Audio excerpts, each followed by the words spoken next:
नमस्कार प्रिय दर्शकों, आप देख रहे हैं ज्योतिष मंत्रा।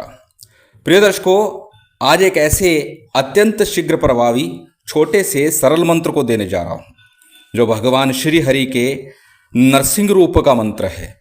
ये उग्र रूप अत्यंत शीघ्रता से प्रभाव दिखाता है और मंत्र को चेटक मंत्र कहा गया है।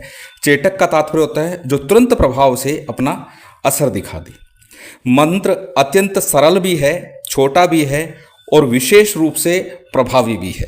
और उन परिस्थितियों के लिए विशेष तौर से ये प्रभावी माना जाता है जब धन को लेकर के, आर्थिक स्थिति को लेकर के अत्यंत संकट भारी हो।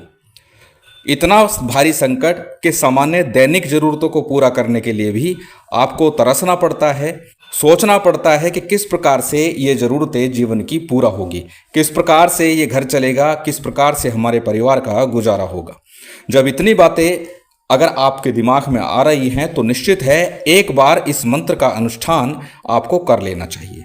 एक दिवस का, एक दिन का ये अनुष्ठान है और एक दिन भी क्या कहें, मात्र 1 घंटे के लगभग का समय आपका लगने वाला है इस अनुष्ठान में। बहुत अधिक समय नहीं लगेगा, छोटा सा मंत्र है, 1 घंटे में ये सारी क्रिया आपकी पूरी हो जाएगी।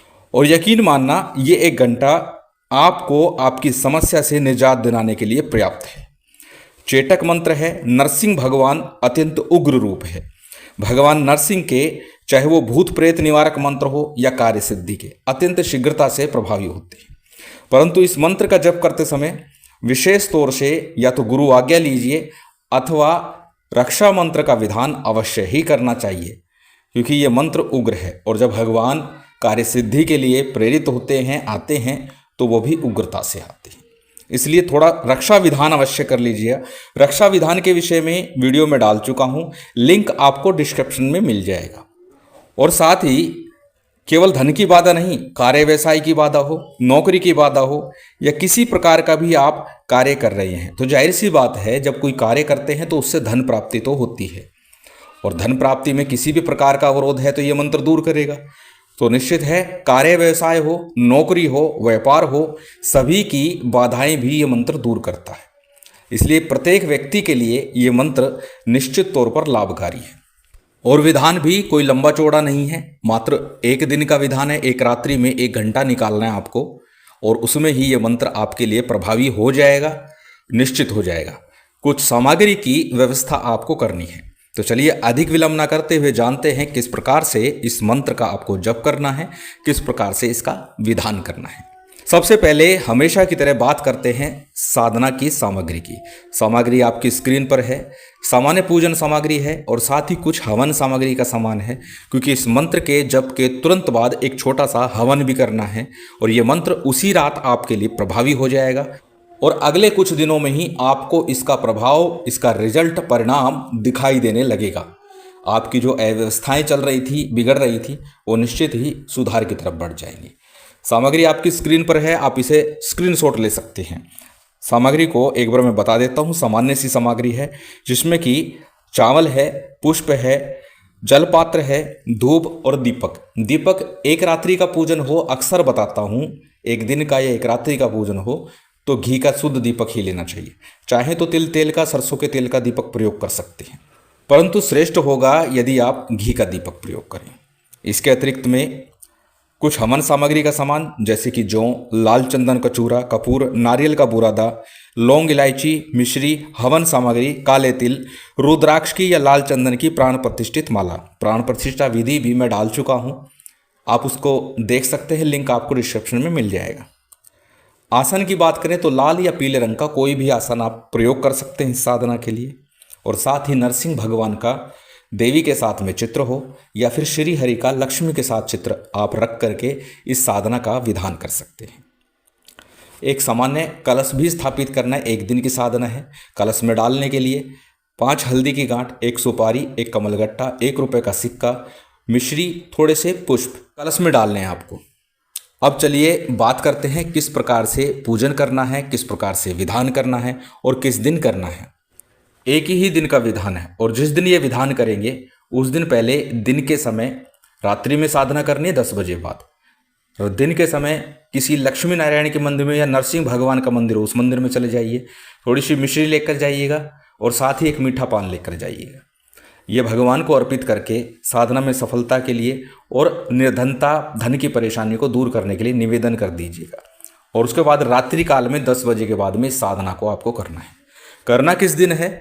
मात्र अमावस्या के दिन यह प्रयोग आपको करना है। अमावस्या के दिन रात्रि काल में 10 बजे के बाद में घर में एकांत स्थान पर उत्तर मुख होकर के बैठ जाइए। अपने सामने चौकी पट्टे के ऊपर भगवान श्री हरि का चित्र लाल वस्त्र के ऊपर स्थापित कर दीजिए। भगवान के दाहिनी ओर आपको कलश रखना है। कलश के ऊपर पूर्ण पात्र रखिए या फिर पानी वाला नारियल रखिए। कलश के ऊपर मौली बंधन कर दीजिए, नारियल पे मौली बंधन कर दीजिए यदि नारियल रखते हैं। इसके बाद में सबसे पहले शुद्धि आचमन करना है। शुद्धि आचमन के बाद में आपको दीपक प्रज्वलित करना है। और जब दीपक प्रज्वलित होगा उसके बाद में आपको संकल्प लेना है। क्या संकल्प? कि मेरी जो बाधाएं हैं, परेशानियां हैं, वो दूर हो जाएं। संकल्प में अपना नाम, अपना गोत्र, उस दिन का तिथिवार नक्षत्र बोलना है और संकल्प का जल गणेश जी पर या किसी थाली प्लेट में छोड़ देना है। ये सामान्य सा पूजन संकल्प हमेशा बताता हूँ। उसके बाद में सबसे पहले गणेश जी का, फिर गुरु का, कुल देव, पितृदेव, स्थान देव इत्यादि का पूजन करना है। कलश का पूजन करना है। भगवान श्री हरि का लक्ष्मी के साथ में पूजन करना है। यदि नरसिंह भगवान का चित्र रखते तो नारसिंही का पूजन भी करना है। और उसके बाद में भैरव जी का सामान्य पूजन भी करना है। ये सामान्य सा पूजन करना है और उसके बाद में इस साधना का आरंभ करना है। साधना रात्रि काल में ही होगी। साधना के समय सबसे पहले एक माला गणेश मंत्र की और उसके बाद एक माला अपने गुरु मंत्र की करनी है। गणेश मंत्र के लिए आप ओम गंग गणपते नमः का जप कर सकते हैं, ओम गणेशाय नमः का जप कर सकते हैं। और गुरु मंत्र के लिए यदि आपके गुरु ने मंत्र दीक्षा दी है तो आप उस मंत्र का जप कीजिए, अन्यथा भगवान शंकर के पंचाक्षरी मंत्र ओम नमः शिवाय का जप कीजिए, या फिर हमारे गुरुदेव द्वारा दिया गया सार्वभौमिक गुरु मंत्र ओम परम तत्वाय नारायणाय गुरुभ्यो नमः, इस मंत्र का जप कर सकते हैं।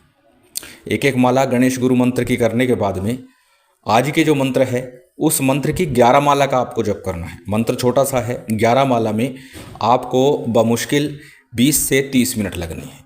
जब आपकी 11 माला का जप पूर्ण हो जाएगा उसके बाद में हवन की समिधा प्रज्वलित कर लीजिए या गाय के कंडे के ऊपर अग्नि प्रज्वलित कर लीजिए कपूर आदि से। अग्नि प्रज्वलित करने के बाद थोड़ा सा घी डालिएगा। थोड़ा सी घी की व्यवस्था तो आपको करनी पड़ेगी। थोड़ा सा घी डाल करके अग्नि प्रज्वलित कर लीजिए। और जो सामग्री है जो है लाल चंदन का चूरा है, नारियल का बुरादा है या काले तिल है, इन सभी सामग्री को हवन सामग्री के साथ थोड़ा थोड़ा करके मिला दीजिए। और एक माला का हवन इस मंत्र का जो आज का मंत्र है उसका करना है। उससे पहले जो सामान्य हमने पूजन किया है उनके नाम से 5-5 आहुति, 11-11 आहुति आपको लगानी है। जैसे गणेश जी की 5 आहुति कर दी, फिर पितरों की आहुति कर दी, गुरु की आहुति कर दी, इस तरह जिनका पूजन किया उन सब की 5-5 या 11-11 आहुति करके और उसके बाद में आज के मंत्र की एक माला का आपको जप करना है। अब जप में किसी प्रकार की असुविधा ना हो उसके लिए आपको क्या करना है, या तो 108 कमलगट्टे ले लीजिए, ये भी लक्ष्मी के लिए अच्छा होता है, अन्यथा कोई भी चीज़ गिनने के लिए आप अपने पास रख लीजिए। बाएं हाथ में माला रखिए, दाहिने हाथ से आहुति कर दीजिए, ऐसा भी कर सकते हैं। अथवा कोई भी चीज़ आप गिन करके रख लीजिए और उसको जैसी एक आहुति हो साइड में रख दीजिए। इस तरह से गिन करके 108 आहुति यानी एक माला की आहुति आपको इस मंत्र की करनी है। जब सारा विधान आपका पूरा हो, मंत्र जाप पूरा हो गया, हवन पूरा हो गया, अब आपने जो नैवेद्य रखा है, चाहे वो खीर का है, बर्फी का है, पेड़े हैं, जो भी मिष्ठान है, उसका आपको 5 बार भोग लगाना है हवन की अग्नि पर। ओम प्राणाय स्वाहा, ओम अपानाय स्वाहा, ओम उदानाय स्वाहा, ओम समानाय स्वाहा, ओम व्यवनाय स्वाहा। इस प्रकार से 5 बार आपको भोग लगाना है। यदि इस प्रकार से आप ना बोल सके तो ओम लक्ष्मी नारायणाभ्याम नमः या फिर ओम नरसिंहाय नमः, इस मंत्र से आप 5 बार भोग लगा दीजिए। कहने का तात्पर्य सिर्फ 5 बार आपको पुनः अग्नि में वो भोग अर्पित करना है, जो हवन की अग्नि, उसी में थोड़ा सा जल का आचमन कराना है, दाहिने हाथ में जल लेना है और फिर क्षमा प्रार्थना करते हुए समर्पण कर देना है दाहिने हाथ की तरफ। आपके दाहिने हाथ में जल लेना है, भगवान के दाहिने हाथ की तरफ उस जल को छोड़ देना है। इसके बाद में थोड़ा सा जल पुनः लीजिए, अपने आसन के नीचे लगाइए और मस्तक पर तिलक कर लीजिए। और उस रात्रि में आपको उसी कक्ष के अंदर जहां आपने दरबार लगाया है, चौकी लगाई है, जहां भी आपने पूजन किया है, वहीं पर आपको शयन करना है भूमि के ऊपर उस रात्रि में। दीपावली की रात्रि में भी इस प्रयोग को आप कर सकते हैं क्योंकि अमावस्या की रात्रि में होना है, तो उस रात्रि में आपको वहीं शयन करना है। संभव है क्योंकि अनेकों बार ऐसे भी हुआ है कि उसी रात्रि में भगवान दर्शन देते हैं और आपकी कामना अनुसार आपके प्रश्नों के उत्तर भी देते हैं और साथ ही साथ आपकी कामना पूर्ण करने के लिए आशीर्वाद देते हैं। उस रात्रि आपको शयन करना है। अगले दिन प्रातःकाल जो जलपात्र आपने शुद्धि आचमन के लिए रखा था, उस जल को अपने द्वार के दोनों ओर गिरा दीजिए, जिसे हम कोड़ा सिलाना बोलते हैं हमारे यहाँ। अपने मुख्य द्वार के दोनों ओर उस जल को गिरा दीजिए और जो कलश का जल है उससे पूरे परिवार को स्नान करना है। थोड़े से जल को अंदर से बाहर की तरफ आते हुए छिड़कते हुए जाना है।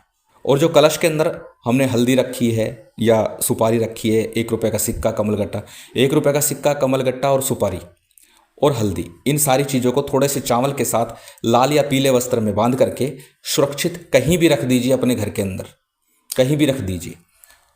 और बाकी जल है उसे स्नान करके और आचमन करके और छिड़क करके ख़त्म कर दीजिए। इतना करना है। इस प्रयोग के बाद अगली अमावस्या तिथि आएगी, उससे पूर्व आपके आर्थिक हालात बहुत अधिक बेहतर हो जाएंगे। हर हाल में आपकी समस्या का समाधान हो जाएगा। एक दिन का प्रयोग है और करने में मैं नहीं समझता किसी प्रकार की दिक्कत परेशानी होगी। एक बार करके अवश्य देखना चाहिए। भगवान श्री हरि की कृपा आपको अवश्य प्राप्त होगी। चलिए अब जान लेते हैं उस विशेष खास शक्तिशाली मंत्र को। मंत्र आपकी स्क्रीन पर है, एक बार बोल करके मैं बता देता हूँ। मंत्र इस प्रकार है। ओम नमः श्री नरसिंहाय मणिभद्राय शोषे वीर पहरे चीर शीर नाव पवन वेग आव पाठवी पूजाव ठ ठ स्वाहा। ओम नमः श्री नरसिंहाय मणिभद्राय शोषे वीर पहरे चीर शीर नाव पवन वेग आव पाठवी पूजाय ठ ठ स्वाहा। सरल सा मंत्र है, 2-4 बार इसे याद करेंगे तो याद हो जाएगा। और हमेशा बोलता हूँ, जब भी मंत्र का जप करें याद करने के बाद ही करें, निश्चित ही भगवान श्री हरि की कृपा होगी। नरसिंह भगवान का ये चेटक मंत्र तुरंत आपको चमत्कार दिखा देगा। नरसिंह भगवान की कृपा आप सभी पर बनी रहे, महामाई की विशेष कृपा आप सभी पर हो जाए, यही कामना है। और उम्मीद करता हूँ आज की ये जानकारी, ये वीडियो आपको अच्छी लगी होगी। यदि अच्छी लगी हो तो कृपया लाइक कीजिएगा, शेयर कीजिएगा। यदि चैनल पर नए हैं तो सब्सक्राइब कर बेल आइकन बटन दबा दीजिएगा। जय माता दी, जय श्री राम।